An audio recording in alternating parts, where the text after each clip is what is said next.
It's Tuesday the 15th of November and this is Politics Live.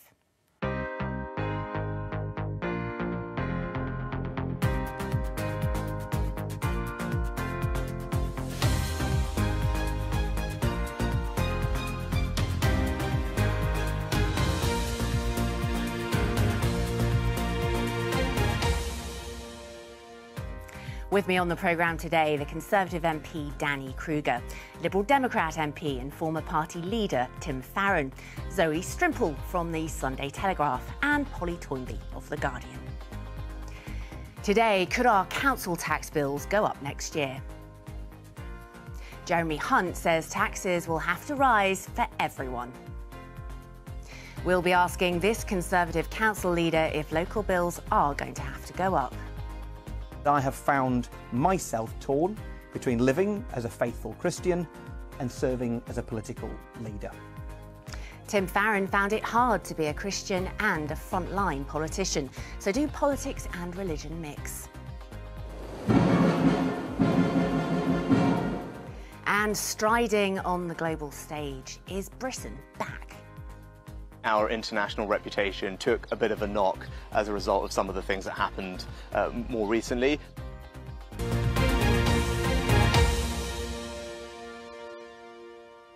Well, we just heard the Prime Minister there speaking at the G20 meeting of world leaders in Bali. He's been talking to our political editor, Chris Mason, who asked him how tarnished the UK's reputation had become by the events of this year. Obviously, our international reputation took a bit of a knock as a result of some of the things that happened more recently. But what I've seen here at the G20 summit in Indonesia is an enormous amount of goodwill for the UK to be an active and engaged member of the international community. There's widespread support for what we've done in Ukraine, where I think Boris Johnson originally has shown incredible leadership that I plan on continuing, and across the board, whether it's on COP and climate change, or indeed how to fix the global economy, stand up to aggression everywhere, support vulnerable countries with food. These are all issues where we can play a role, and people are looking for us to do that. So, has Rishi Sunak restored the UK's reputation, Danny? Well, I think he's on course to do so. Obviously, he's right. We did take a knock. There's some significant political turbulence that we've just been through, somewhat self-inflicted by the Conservative Party, but in response to very significant global economic events. And what has happened, and it's a testament to our parliamentary system, is that we've corrected those problems. And, you know, the challenge now, it's not simply a case of changing the leadership. We have to set a course back towards stability, and I think he's set us on that course, and time will tell whether both the public, the markets and international opinion agrees with us, but I think he's made a very good start. A good start, Tim. Well, I mean, arguably he's behaved more in a grown-up way than his two predecessors, but that's not saying a right lot.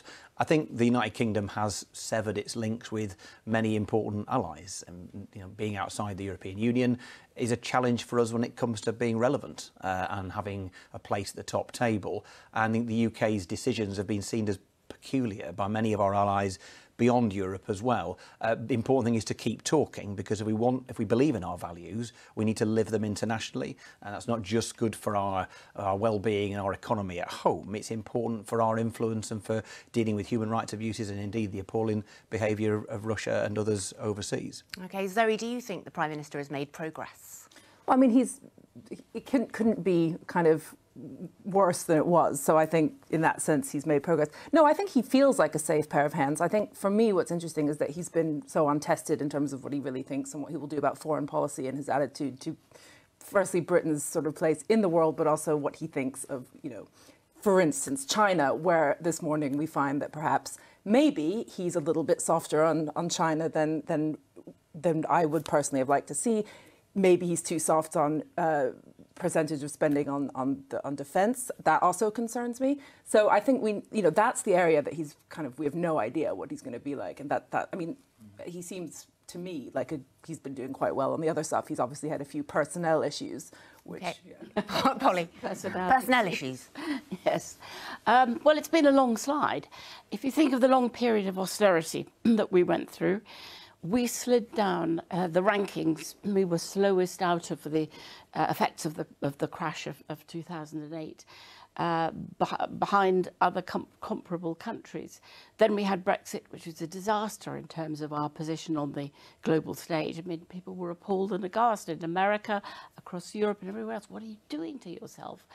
And now we've had then we had Boris Johnson, international joke, and then Liz Truss, who was, sort of extreme and fanatic and determined to push her view through and crash the economy and left us at least about 35 billion out of pocket just in the short time that she was Prime Minister. So back, I don't know, we'll see, we'll learn a lot on Thursday, whether they mean real repair or just a bit of sticking plaster. Danny, do you want to respond to that? Because essentially Polly's saying it's not just Liz Truss, it's all the stuff that came before that. Well, it took a long time to recover the public finances after 2010 when we inherited this terrible budget deficit, but we ended the decade in a very good state financially, and we actually responded very well to the economic shocks of recent years. We have an immediate crisis. It's a global crisis. We're not the only ones with very high inflation. The challenge now, as I say, is to put back a balanced budget, or a path to a balanced budget that will reduce our dependence on an economic model that long predates our time in government. We've got a 30-year... OK, but what about the points that Polly was making there about Brexit, about Boris Johnson?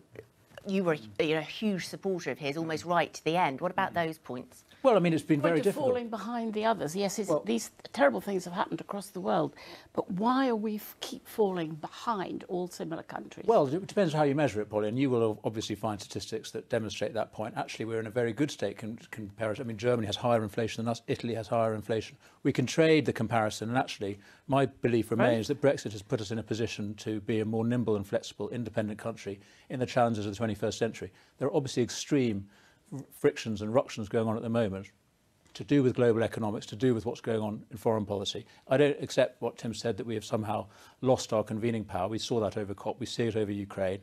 The UK remains an absolute leader, particularly on global defence and security. This is our rightful position in the UK. We don't need to be part of the European Union to fulfil that role. Okay. I would say it's reduced our position. I mean, I think it's important not to use catastrophic extreme language. The reality is that we still have a place on the world stage, as you can see. It's just not as good as it was, and our access isn't as good as it was. We behaved in an emotional rather than a logical way over the last few years.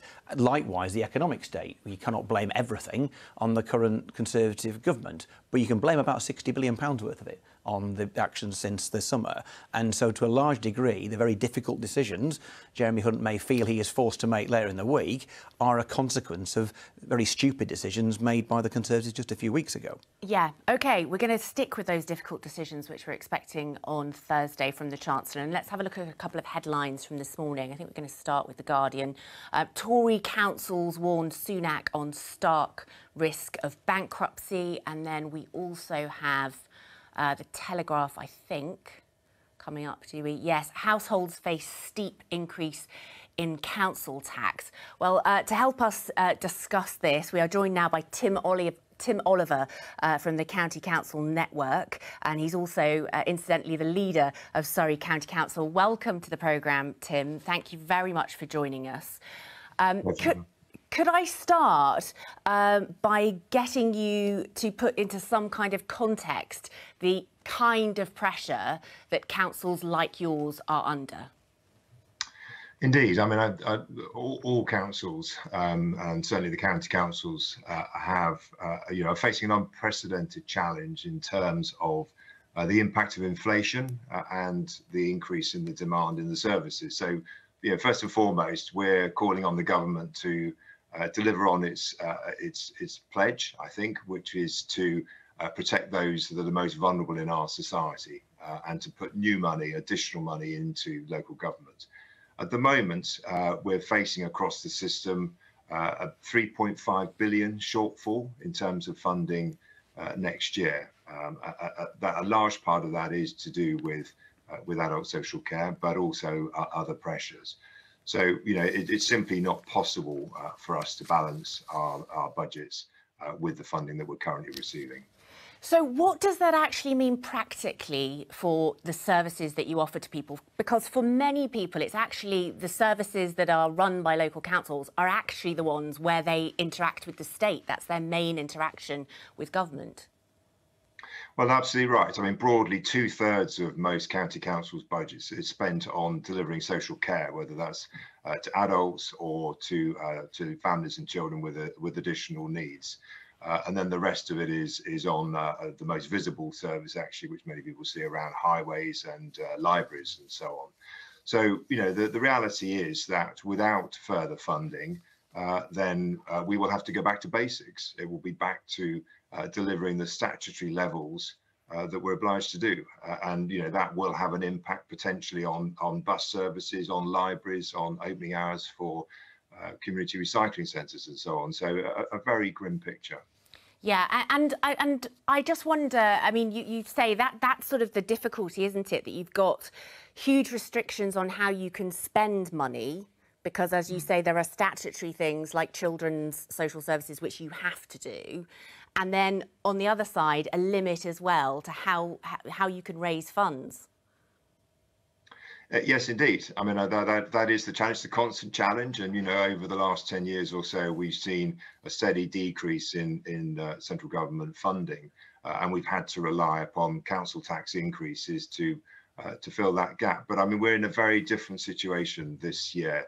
You know, a significant part of the challenge is around inflation, and that's not likely to change in any short order. So we do absolutely call on the government to provide additional funding. Absolutely accept this is a very difficult challenge for the Chancellor in terms of balancing his books. But, you know, the government have to prioritise the most vulnerable people in our society, and those are the people that local government look after. OK, Tim, stick with us. I just want to ask Danny about this. I mean, what do you make of that? I know from speaking to council leaders this week that there is huge concern about this across the country. We've just heard there from Tim, essentially, back to basics if there isn't more help for local authorities. Well, I mean, I want to echo his points, and I really share his concerns. And on behalf of Wiltshire Council, where my constituency is, you know, we have exactly that challenge. You know, 60% of our spending goes on adult social care. We need to reform that system in order to free up finances for the other discretionary services that, as you say, that's where the cuts fall, because you have to meet the social care obligations. And my regret, and Polly mentions austerity, my regret about the way that the last time we had to balance the books, we cut too deeply, I think, into local government, with the result that a lot of the social fabric that communities depend on fell away. And I hope we don't do that again. So the challenge is to reform social care to free up money, to trust communities more to manage these local services. I think there are reforms that you can make, but fundamentally, yes, the money needs to keep flowing to local government. OK, Tim Farron, you, of course, were a part of that government. Well, not a part of the government, but a part of, you know, a Liberal Democrat. You were part of that government as Liberal Democrats and oversaw that huge many years of austerity. Do you regret that now? First things first, some decisions for sure. First things first, austerity really began in 2008 with the global crash. Not blaming Labour, but it began before us. And the coalition cut $1 billion less than Labour were promising to make in their 2010 manifesto. It's important to, and that was something like 60 billion less than the Conservatives were promising. So that was the impact that we had, was to massively reduce the cuts that would have happened. Having said that, I think the coalition definitely got capital spending cuts wrong in the early years. It was a very foolish thing to have done and has had an impact. And the reality is, so in Cumbria, in my communities, between a quarter and a third of all the hospital beds are blocked at the moment, and they're blocked because the care system is on its knees, and the county council will do everything it can and is doing everything it can to fill that gap, but you can't do that if there's no workforce, and there's no workforce for reasons to do with us leaving the European Union, but actually principally because of the evaporation of the local housing stock into Airbnb. So these things need fixing, and some of them are not cheap, and some of them are actually quite cheap. If you fix the law to make sure you protect local housing for local people, there'll be homes for care workers to live in. But the knock-on through the rest of the health service is colossal. So the lack of social care is not just crippling and awful for the families affected directly, but just the impact on the hospitals means that A&E's clogged up, means that your ambulance takes 2 hours to drop off a patient, means that waiting times are dangerously long. So the one thing the government must fix is social care. OK, and Polly, you were wanting to come in. I mean, I would agree absolutely about that. Social care is the answer. It's the answer to the NHS. It's why the NHS is just stuck, because, you know, a third of its beds in lots of places are blocked. And, you know, it's not just that. It's that there are now hundreds of thousands more each year people not getting any social care at all who would have got it. And there are lots of children too now not getting the statutory social services that they need, ending up in care when they could have been protected beforehand. The numbers of children in care is soaring because of lack of care. So these council leaders are absolutely right. These are Tory council leaders. You know, in Hampshire and in Kent, you're saying Wiltshire, Surrey, they should have made much more fuss much sooner. They should have been marching on Downing Street and resigning from the party. I mean, if they together said, right, we're going to go independent, they could threaten the government quite seriously. And with social care, so obviously social care is one of the most visible things, high-profile things that local government does, alongside schools. The majority of schools in my patch, or certainly the ones I've spoken to, which is a very good chunk of them, are planning to make, well, what were currently unplanned job losses this year because of the state of their budgets. Now, if education and social care are the two shop window issues that local government looks after, what do you think happens to planning? What do you think happens to refuse collection? All the stuff that is deemed to be a little less glamorous, a little less shop window, they are cut to the bone. And the consequences are, so again, with no planning department, you've got no one to enforce local occupancy. So the problem I talked about earlier on about there being no homes for local people to work in our care and hospitality sectors in the lakes, that gets even worse. So local government is in real crisis. And I do echo that, and it's absolutely the reality. But as Tim said, the fundamental problem we have here is inflation. I mean, there's been a significant investment in local government, and not enough that we'd all like to see more, but 5% more this year has gone into local government from central government. But inflation is more than that. So the great challenge that every bit of the public sector has, like every one of us, has is rising prices and the costs of employment, the costs of services, the cost of things that councils have to buy. So the great challenge is to get on top of inflation. And the answer to that is not just ever more public spending. It's a great economic challenge that we have as a country. And then what local government fundamentally needs is inflation to come down, which is an economic challenge that goes beyond whatever the funding settlement might be. Zoe. I mean, I just echo what Danny's saying, to think more broadly maybe about what the economic challenges are for a kind of long-term positive shift up, rather than kind of there's always a problem of trying to take massively limited state resources and shift it around and make it stretch over ever-growing demand. So actually, you know, something that kind of is dynamic, that allows, as you say, inflation to go down and for innovation to spring up, and then more money is generated from the market end of things, perhaps. I mean, I'm not an economist, so I'm going to leave it there, but I've sort of...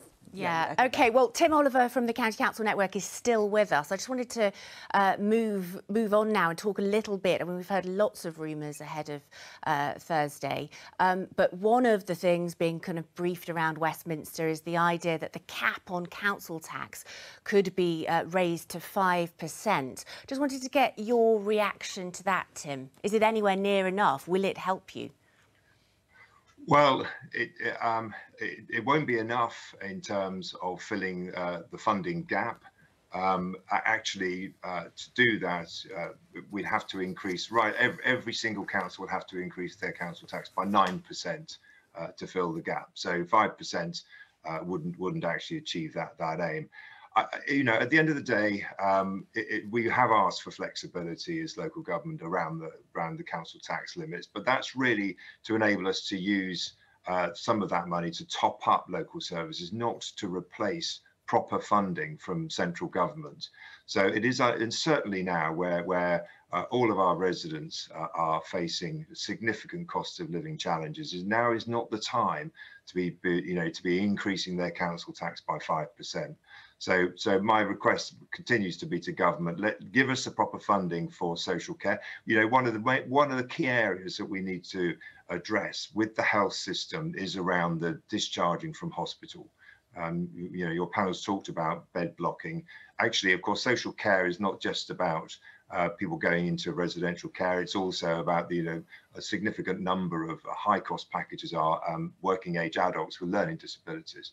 So, you know, council tax has its place to play in all of this, but it is not raising it to 5%. Tim, in Surrey, even if you have the flexibility, then you're saying you would try and hold council tax where it is? We always, we're going through the budget process at the moment. We always focus on keeping the council tax increases to the minimum that we can possibly afford. Absolutely. OK. And I suppose one thing is, though, you know, and though this will be felt in some parts of the world perhaps more than Surrey, is that it is a very regressive tax as well. So if it were to go up, it puts more pressure on the poorest people that you are working for.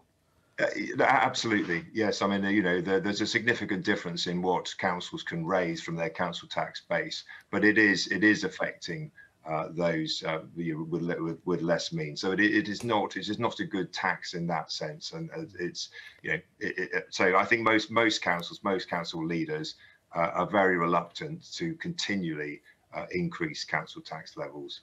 And Danny, there is an issue as well, isn't there, around, you know, Surrey would be, relatively speaking, a more well-off local authority.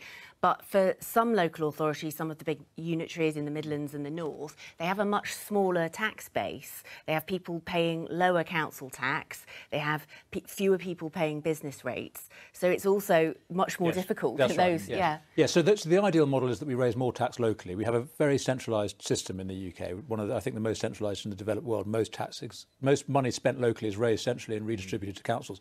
That's wrong in principle, but as you say, you have to have a redistribution mechanism so that places which have a smaller tax base that are poorer do get money redistributed from the rich areas, and we need that. But fundamentally what we need is those areas to grow their tax base, to grow their prosperity, to ensure that people are less reliant on government services in the first place. And as Zoe says, that's about having a dynamic economy.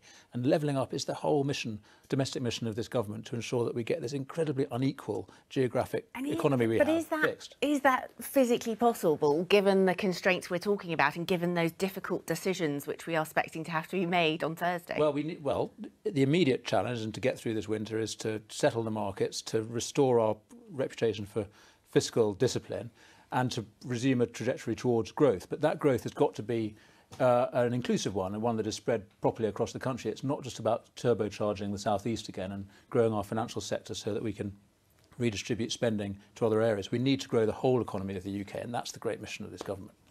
I mean, I'll give you a freebie from our neck of the woods. I mean, for the lakes and the dales and other rural parts of the country, particularly which are regular tourist and holiday destinations, maybe a fifth to a quarter of all our housing stock is not lived in, owned by second homeowners and or holiday lets, and therefore nowhere for the workforce to live. We changed planning law to protect permanent dwellings, to keep them as permanent dwellings for no cost to the government whatsoever. You could solve the workforce problem we just talked about in social care and with hospitality and tourism, but the slide into people earning or owning multiple homes where many people haven't even got one is not just morally bankrupt, it's also massively destabilising to our economy, particularly in communities like mine. Yes, and in Devon and Cornwall and other parts of the country as well. OK, thank you very much to Tim Oliver from the County Council Network. Thanks for joining us. We are going to move on now and talk about one of those, well, two of the topics that you're not supposed to talk about at dinner parties, religion and politics, the two important ones. Tim Farron, you've recently written a book. I read a couple of chapters last night. Thank you very much. I was on an Avanti West Coast train, so you know, had plenty of time. Had a long time, yeah. It's called A Mucky Business, Why Christians Should Get Involved in Politics. So why did you write this book? Well, the story of A Mucky Business comes from me being a Christian Union house party, which is just as exciting as you might imagine, when I was 18, and a guy saying to me, "Why are you involved in politics, Tim? It's a mucky business." I gave him a terrible answer at the time, but I've thought about it a lot more, and in recent times I think that it's a kind of niche book in the sense that it is written for Christians, but we're very delighted for people to look over our shoulders and read it too. My sense is that Christians, it's not so much I want them to put a rosette on and stand for Parliament, but I'm concerned that they pay too little attention to politics, partly because they feel that they don't trust the sources of the news that are out there. They may feel that politics is grubby and mucky and therefore we should keep out of it. But my view that Christians shouldn't panic about the state of the world, because we kind of know how it all ends. But at the same time, we ought not to be disengaged. We should care, and care deeply about loving your neighbour. Means the people who have not been born yet, so you should care about climate change. Means people who arrive here on dinghies. It means people you may not know, but may not even like. And so trying to get people to care about politics and form an opinion in an informed way, particularly seeing what's happening in the States. So many people who call themselves Christians there, susceptible to fake news. So the book is really saying to people, look, care about politics, be informed about politics, and then, you know, join whichever party or vote whichever party you like, but do so from an informed background. But, I mean, given when you resigned in 2017, and the quote at the time was you were torn between living as a faithful Christian and serving as a political leader. I mean, that sounds like there is an inherent problem there. Well, I think there's a Tim Farron lack of wisdom problem there. I think a wiser person could easily have navigated the situation better than me. So what would you have done differently? But is it, well, no, I think that the challenge is really, I mean, my situation was that I was leader of a small party, a moment a day of news coverage during a general election, people only wanted to talk to me about my faith. You either bat it away by denying it or you get into the weeds with it. So either I'm a rubbish Christian or a rubbish leader, and I thought, that's not tolerable, so we'll do neither of those things, shall we? So it is. But I'm certainly of the view that we in the West, and certainly in Britain, find ourselves in a place where there's enormous religious tolerance, and that Christians should not, in politics, complain about being persecuted or marginalised. But we ought to contend for the place of faith in the public square all the same, because I think there's an assumption that the absence of faith is neutral and the having of faith is a kind of eccentricity, and I think that's not right. Well, perhaps not an eccentricity, but I mean, in your particular case, it would seem that your specific evangelical Christian beliefs, your interpretation of the Bible, of Scripture, was at odds with the very socially progressive party that you were leading. Yeah, not really. I mean, so first of all, if you're a Christian, I'm going to claim that we believe in equality more than anybody else, in the sense of, you go back to the beginning of Genesis, God creates human beings in his own image. So we're not just accidentally, biologically equal. We are equal at an enormous, lofty rate. And that means, so for example, the most awesome thing we've seen through the James Webb Telescope so far is not as important or awesome as you or any single one of us to God. And so that sense of equality and enormous importance and dignity is fundamental to my beliefs and my belief in equality. Obviously, there is an issue. I think people may be in a post-religious age, which to a degree we are in parts of the West, who kind of assume that if there is a God, he's just going to pat them on the back and say, well done all the time. That kind of God, well, Dawkins would be right about that kind of dog. He'd be a delusion, an extension of yourself. If there really is a God, he is going to disturb you. He is going to challenge you. He's going to sometimes offend you in all parts of your life. And so for a Christian in politics, the fundamental thing is to be humble and recognise that you do not have the answer to all things, that you are flawed, you're in need of forgiveness, just as Matt Hancock is apparently seeking it in the jungle, but we're in need of forgiveness, and therefore you're going to treat other people gently and kindly because you realise you're no better than them. Danny, you are also a committed Christian.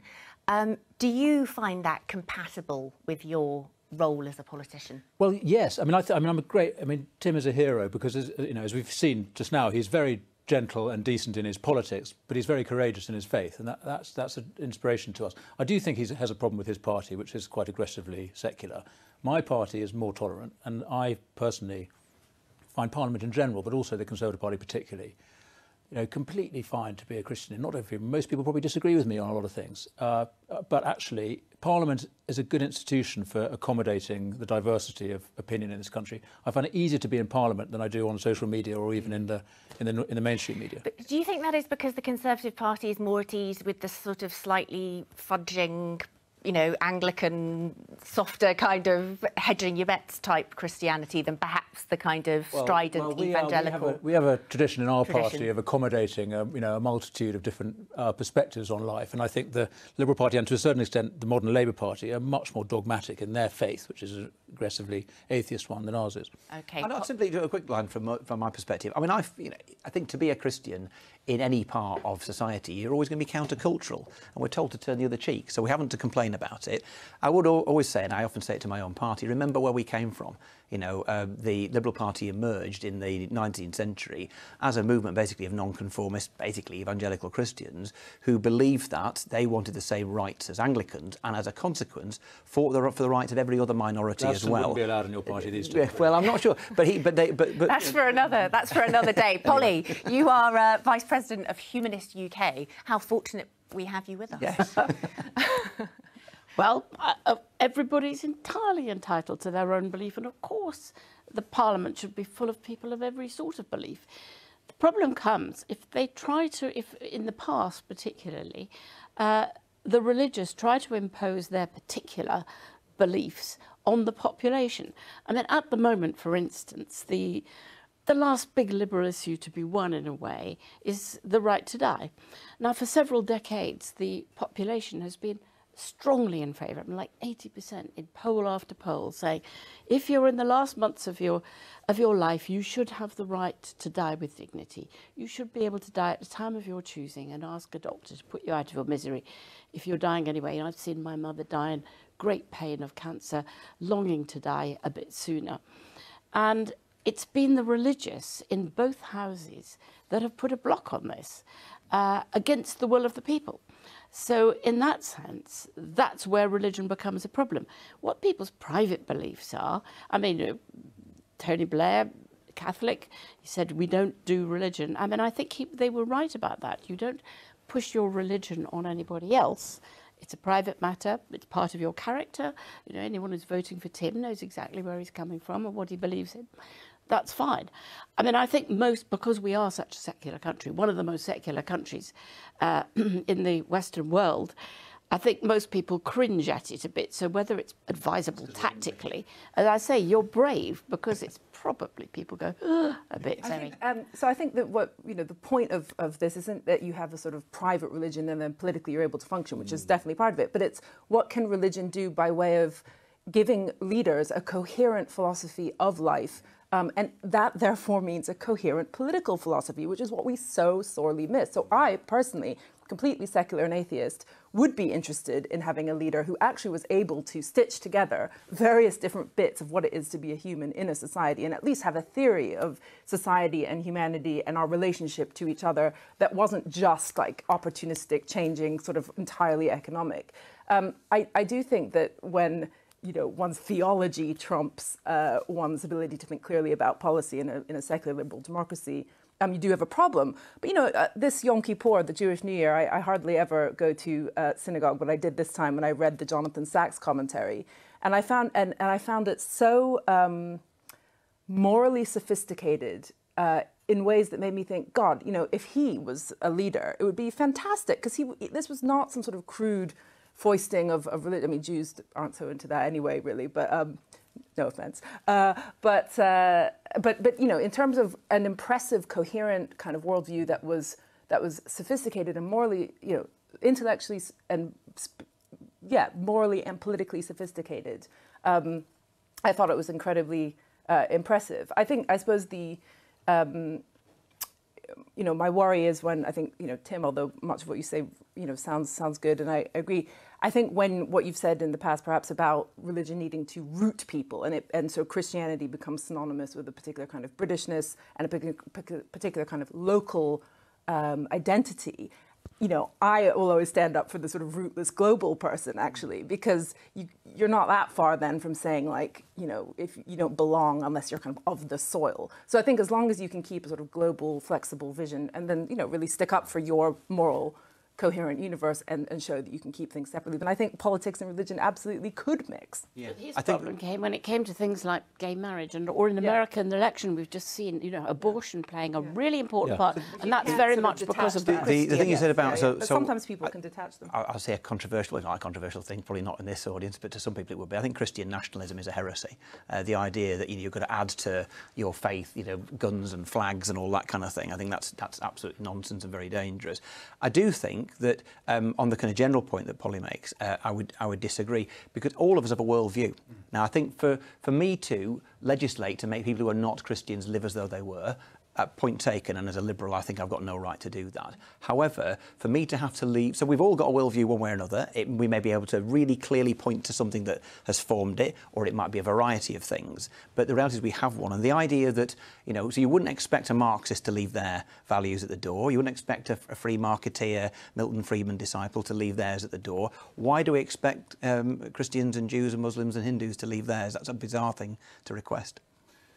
Well, I mean, absolutely. And Zoe, you're right that we need to beware of any sort of religion that implies exclusiveness or as you say, some sort of, native rootedness. I mean, the great thing about British nationalism is it's always been civic, as Tim was suggesting. We don't have this sort of blood and soil patriotism here, certainly not one bound up in faith. But that said, all of our politics derives from our classical Christian roots, including liberalism, including secularism. The word secular is a church term for meaning how to manage disputes, property disputes within the church. The state adopted Christian values and has, in a sense, modernised them in good and bad ways. I mean, I think we have a great challenge in this country of how to disagree well when we've lost a common root and a sort of common language of conversation. And I don't agree with Polly that there's an attempt, or even was traditionally an attempt by the religious alone to impose their views. That's what everybody does. Everybody brings their faith to work. Everybody thinks everyone should think like them. We have a democracy in which we get along and we let other people have their say. But we all believe that we have a perspective that other people should adopt. And the secular atheist liberals, I'm afraid to say, are the most dogmatic in this space because they think that they're being neutral. They think that they are being tolerant and believing in diversity. Actually, they are trying to impose a worldview. I think you want to talk about assisted dying. That's a perfect example of it, where I'm afraid you do have a philosophy that is extremely dogmatic about individual choice over what is a far greater set of concerns that we should have, and people on the left should have, Polly, around discrimination, around people with disabilities, about our treatment of the elderly. We really should be having a more sophisticated conversation, but because of the religion of choice and autonomy, people are only saying one thing, which is people should be able to ask the state to kill them when they want it to. Well, it sounds to be quite reasonable. And the thing is, it sounds to most of the population, it's a peculiar perversion of our commons and lords that they have so many people who are religious who've managed to stop what most of the population but wanted it was the campaign in the Lords against the assisted dying bill was led by Professor Laura Finlay, former president of the Royal College of Medicine. And a Catholic. No, she has no faith at all. That's not true. Well, she has a...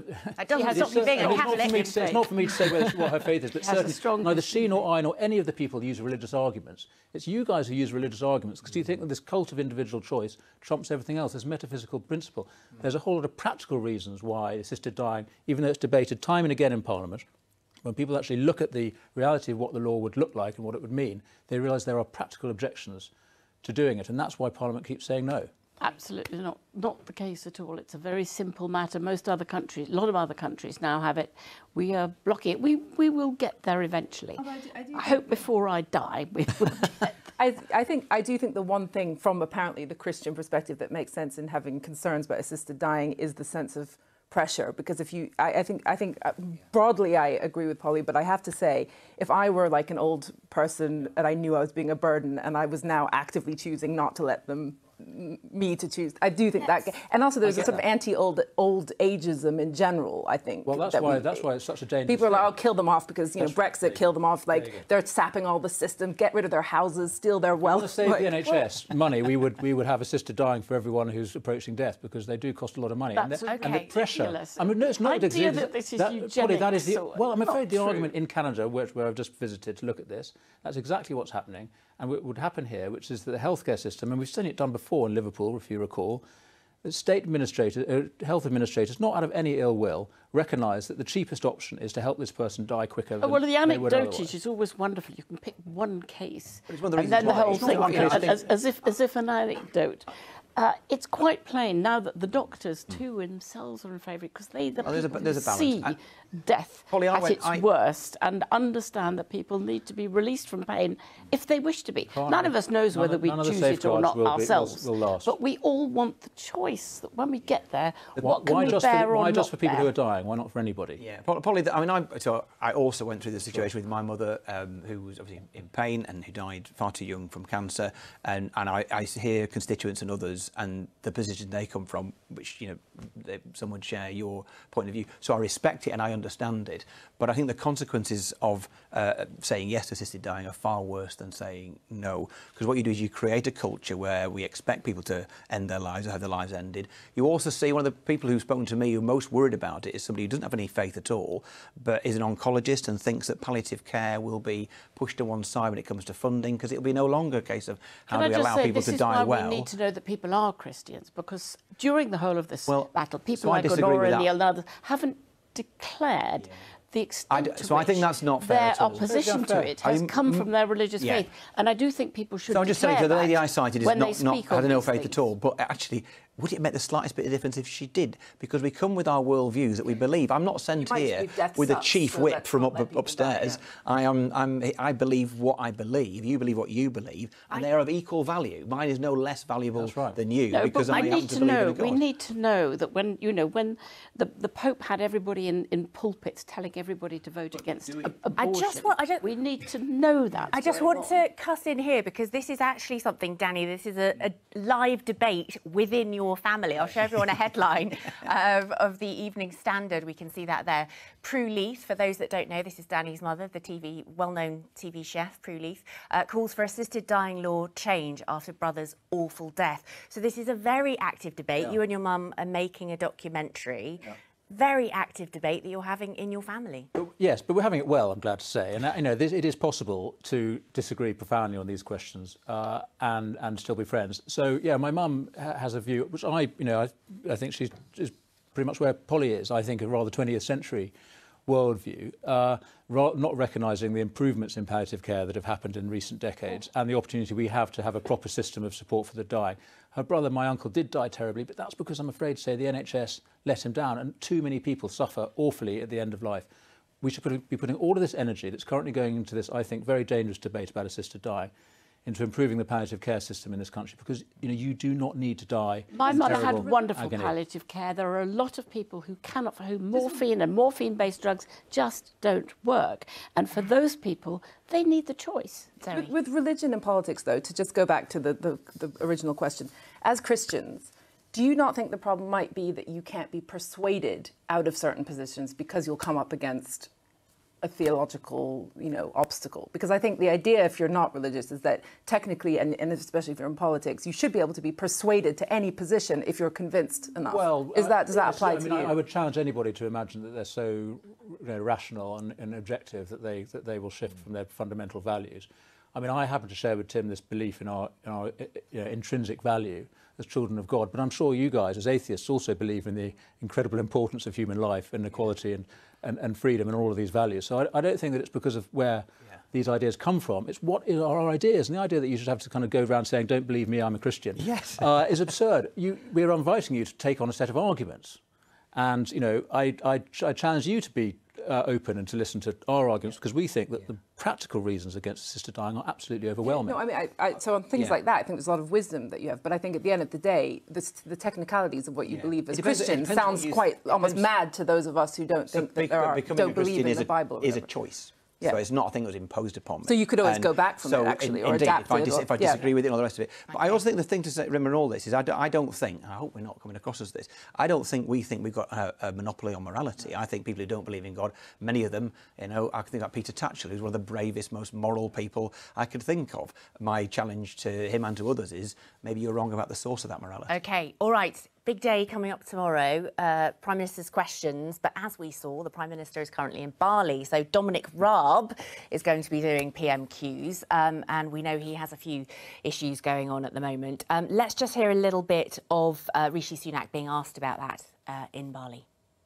Now, I've been very clear. I don't recognise the characterisation of Dominic's behaviour, and I also was not and am not aware of any formal complaints. I asked if there were any informal. No, well, there's a formal complaints process, and that's the important thing that people should avail themselves of if they have concerns. Did anyone or any document raise any concerns about his behaviour at all? I was not and am not aware of any formal complaints about Dominic's behaviour, but I would say if people do have concerns, whether it's about any individual, that they should come forward and talk to people about those. OK. Danny, does the Conservative Party have a bullying problem? Just last week we were talking about Gavin Williamson, accusations against him bullying people. My experience is not at all, but, bullying doesn't tend to happen in the open. I find the general culture of our party to be very collegiate and supportive. I'm really sorry, I don't actually know what these accusations against Dom are. Is this the story about him throwing a tomato out of a salad? Is that one we're discussing? I think there are a number of allegations in relation to the permanent secretary at the Foreign Office has made some accusations. On the record? About his behaviour. On the record? Yes, on the record. OK, well, my experience of Dom is extremely professional. And I don't find among our colleagues in general. Westminster's a mucky place, as Tim's our friend once said, and there is all sorts of difficult interpersonal relations, and voices get raised and so on. But no, I'm afraid, I don't recognise it. I'm afraid we're going to have to leave it there. Joe will be back tomorrow. Bye-bye.